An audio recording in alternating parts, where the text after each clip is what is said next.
never get tired of hearing Impractopia's theme song. And I want to say thank you publicly to Nicholas Albert, who did such a good job of putting it together.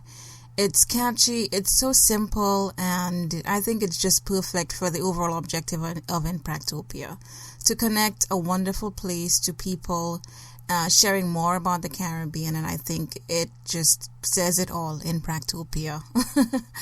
Hello, Kim Jha here with you, and I'm happy to bring to you another week of Impractopia.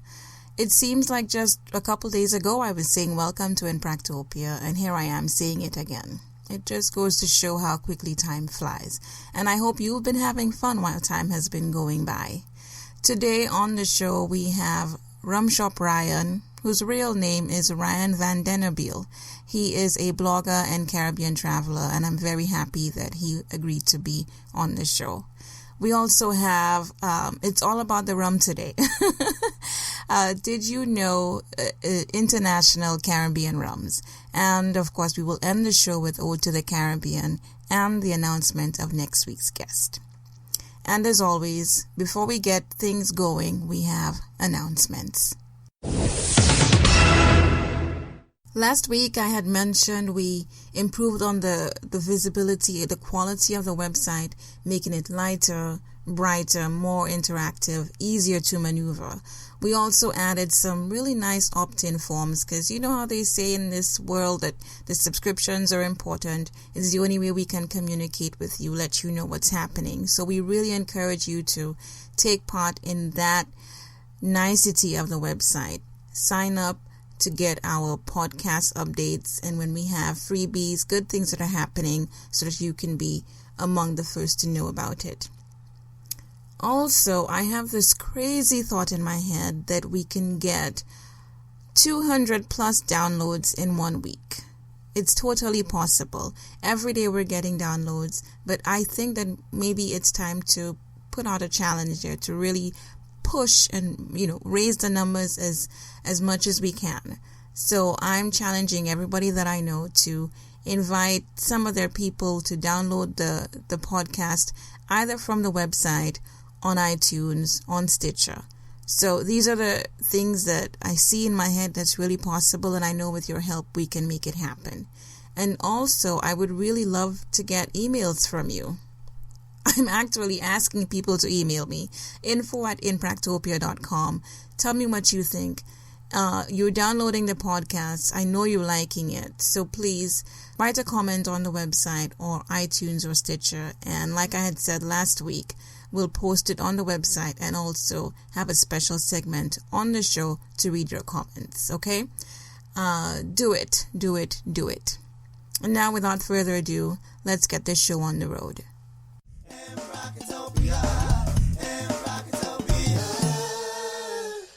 It's now time for Did You Know? Top International Rums Made in the Caribbean. Jamaica, Appleton Estate Rum, Maya's Dark Rum, and Blackwell Rum. The Cayman Islands, Tortuga Rum. The British Virgin Islands, Pusser's Rum. Barbados, Malibu and Mount Gay Rum. Puerto Rico, Don Q. And the U.S. Virgin Islands, Crucian Rums. I'm sure you're familiar with at least 2 of those brands.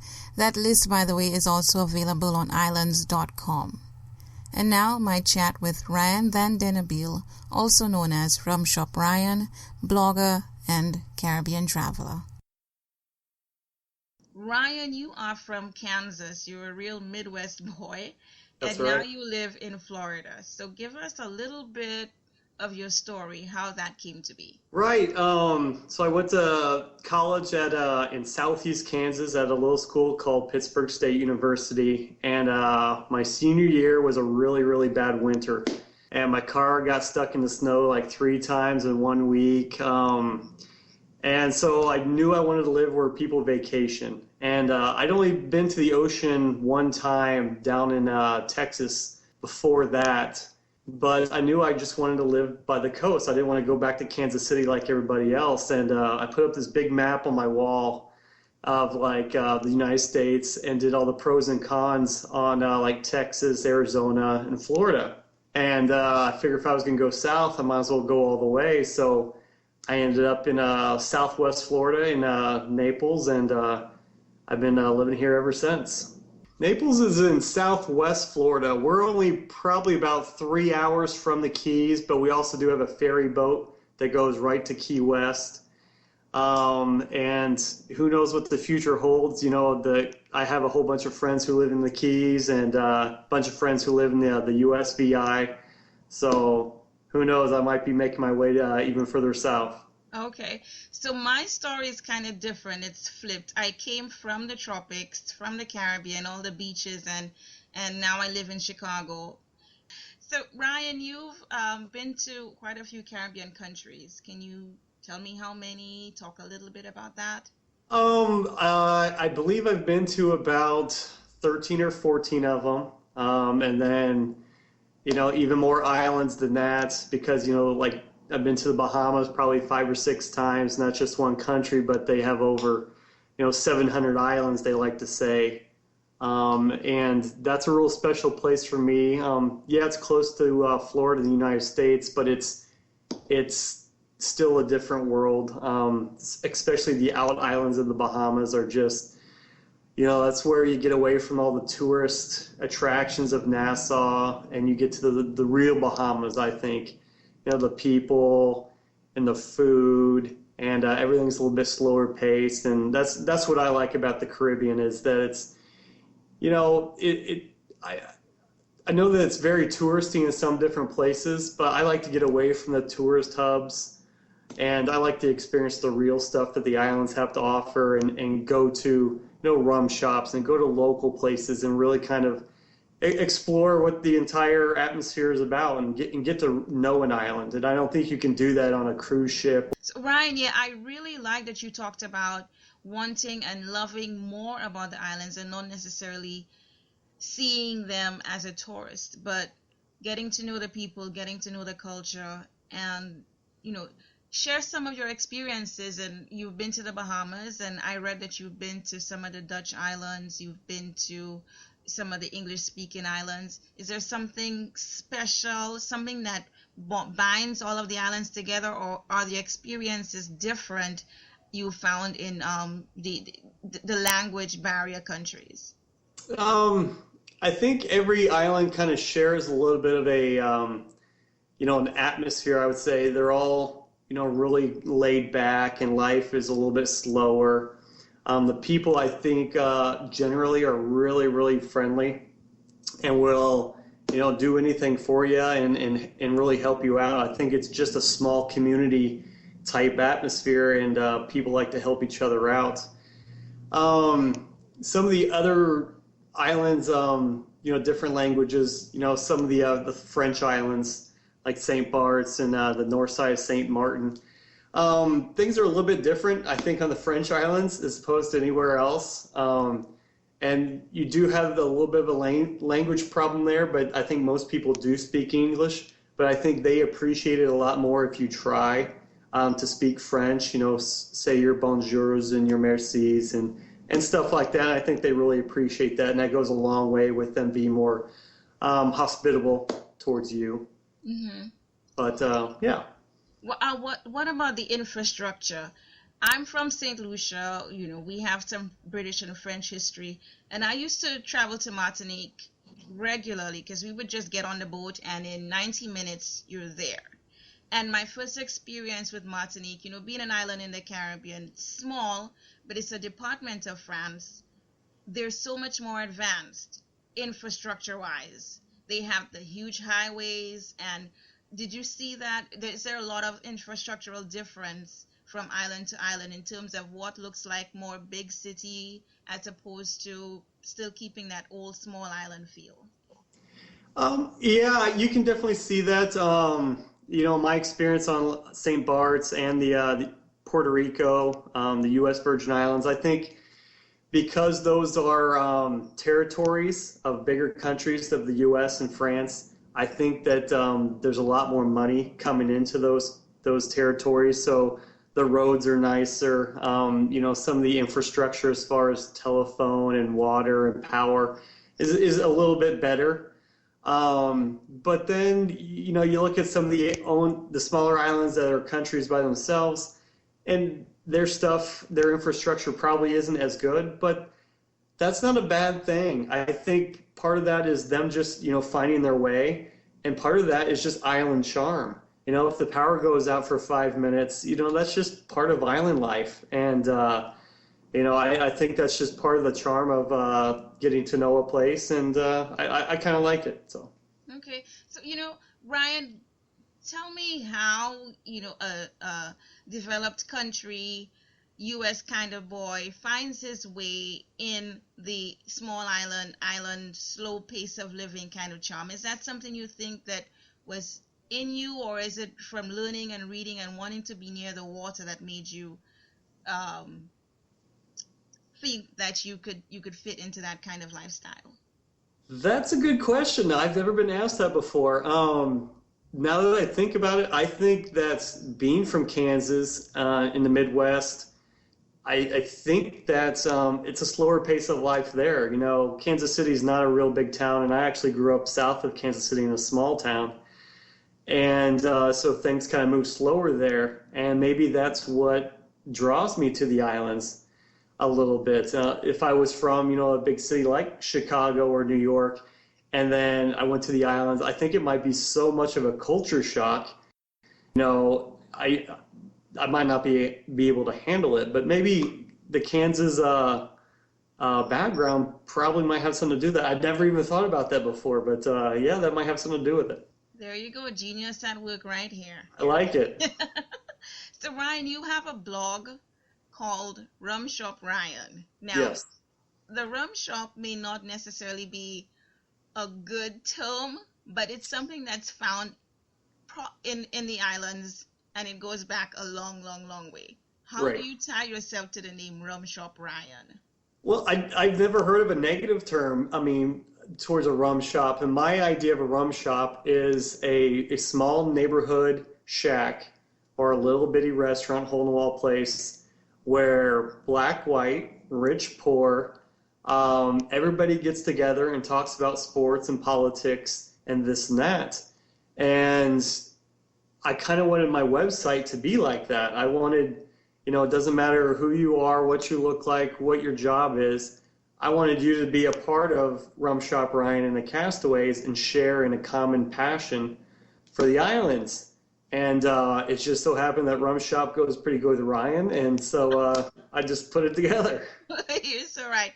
And for those of people who are listening and can't see, Ryan is in front of a whole bar of so many bottles of rum. Let's see, that's pretty close to 30, 40, 50 bottles of rum behind you. I think it's about 60 right now, but it's not as big as some of them I've seen, but it's okay. I tend to drink them, so they disappear every once in a while.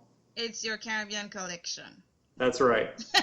So I read you said that when you go to Barbados, it's Mount Gay, please. Mount Gay rum? Mount Gay, yes. Mount Gay Extra Old is I'm a big fan of, and the entire Mount Gay, I think it's, they brand themselves as the very first rum. I think they started in 1703, I think that might be. So, they've been doing it the longest, and they might be the best at it. So I'm a big fan of them. There certainly is a lot of rum in the Caribbean. With all of that sugar plantation business that was going on in the days of slavery, there is quite a bit of rum to be had in the Caribbean. Yes. So tell me a little bit more about your blog, what you cover in terms of sharing the Caribbean with everybody else. Sure. I have a few different ongoing series. I like to do, I have a series called Island Lime Videos, where it's just there's no voiceover, there's no words, it's just a couple different perspectives of one beach. And I try to, about 3 minutes of different angles, and I just want people to hear the waves and just kind of relax. So if they can spend 3 minutes in front of their computer or at their job watching the waves come ashore on, whatever beach it is, it makes me feel like I've helped them escape, for like 3 minutes. And then every week I try to do a different cocktail recipe. So there's probably 200 to 300 recipes on Rumshop, Ryan, and I try to come up with a new one every week. And then I try to share other people's information as well. I think that the internet's full of great writers and great Caribbean content producers.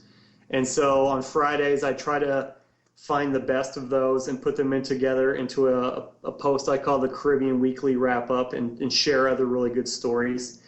And then everything else is just my personal experiences in the islands, about different beach bars and people I meet and food I've tasted and stuff like that. So you're living a good life, Ryan. A lot of people say that. They're like, oh, I wish I could live your life. But honestly, it's a lot of work. I come home after my day job and I hop back on the computer, for 3 or 4 hours. And I work on photos and I write and I have to format everything. And so it's a lot of work, but Yeah. it's a fun job, and it does take me to some pretty fantastic locations. Wow. So you've been to about 13 or 14 islands. Are there any new ones on your list in the near future?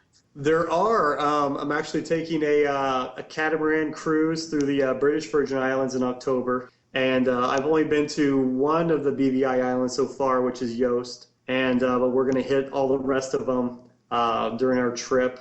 And then I don't have really anything scheduled for 2015.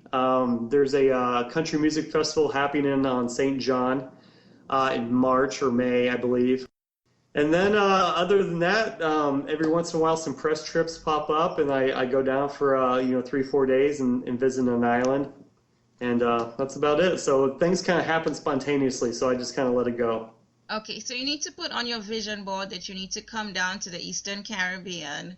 You come down from, I saw you had something posted about Antigua, so you need to come down the chain a little bit more. You talked about Barbados, so you need to hit St. Vincent, hit Trinidad, hit Grenada. You need to come down there, especially around Carnival time. I sailed through the Grenadines, and that was fantastic, and been through Grenada, and Grenada is beautiful. But I know I need to do Carnival in Trinidad. I know I need to do that, and Sailing Week in Antigua. So I think that would be fantastic. Oh, and let me plug in St. Lucia there. You can do Jazz in St. Lucia. That's right. In May, and Carnival is in July. So as soon as Jazz is done at the end of May, we hit Carnival season. Okay. Let's talk a little bit about Caribbean music, Ryan. Okay. Are you a big fan of Caribbean music? I like all music types. I probably am not the best at picking out certain artists from the Caribbean. There's a group in the Cayman Islands called High Tide. I really like their stuff. And then the other music is, some just trop rockers from Nashville, Jimmy Buffett, Kenny Chesney. Mishka is he's a reggae guy. I believe he grew up in Bermuda and then kind of sailed through the Caribbean. I think he lives in Hawaii right now. He's really good. But those are some of my favorites. I like a little bit of it all. I'm pretty open-minded. Yeah, good for you. Good for you, honorary island guy.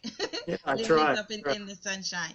So, Ryan, is there anything else that you want to share, just to big up the Caribbean in any other way? I want to share, my passion with other people who are just as passionate about the islands. And I think you really have to get away from the tourist hubs. You got all the big cruise ships who go down there and only spend, 6 or 7 hours on an island. And I don't think you can really get to know an island or their people, just by spending, 8 hours there. So I really try to encourage people to go down for a week and like rent a villa or stay in a small hotel and do your own grocery shopping. So you go out to the markets and the things like that, and you really start to soak in the atmosphere of an island. I think that's the best thing that I can try to convey to people is don't just do the touristy stuff. Really go and get a feel for it. Yeah, you're right. People stop by, the cruise ships do, like you said, a few hours here and there because they sell those packages. And you don't really, you see a little bit, you feel a little bit, but you're right. To really experience that, you have to stay there for a little bit longer than a few hours. Yeah, definitely. So, Ryan, I want to thank you. This has been great. It's been Thank fun. you. Good luck and keep the good work going with Rumshop, Ryan. And I hope, well, I know you'll be sailing down the Caribbean islands next year. A lot That's more of okay. them. I appreciate your time. Thank you very much for having me. Thank you. Thank you.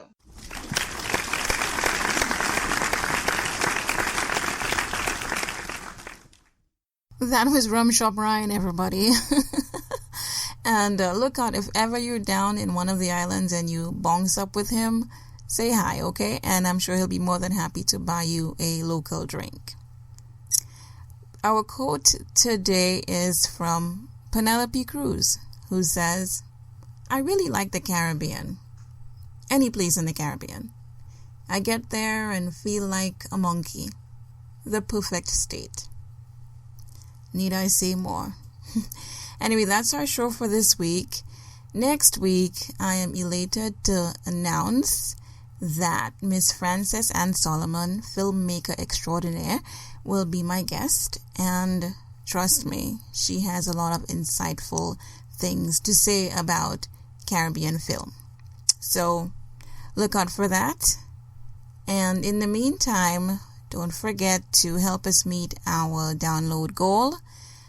Please write your comments on the website www.inpractopia.com, on iTunes, and on Stitcher Radio. You go over there and just type in Inpractopia in the podcast store on iTunes, and once you get on Stitcher, just type in Inpractopia and you'll get there. Listen to the podcast, write a review, and like I said, we will post it on the website and also have a special segment on the show to read what you have to say about Inpractopia. And I'll see you next time right here in Practopia.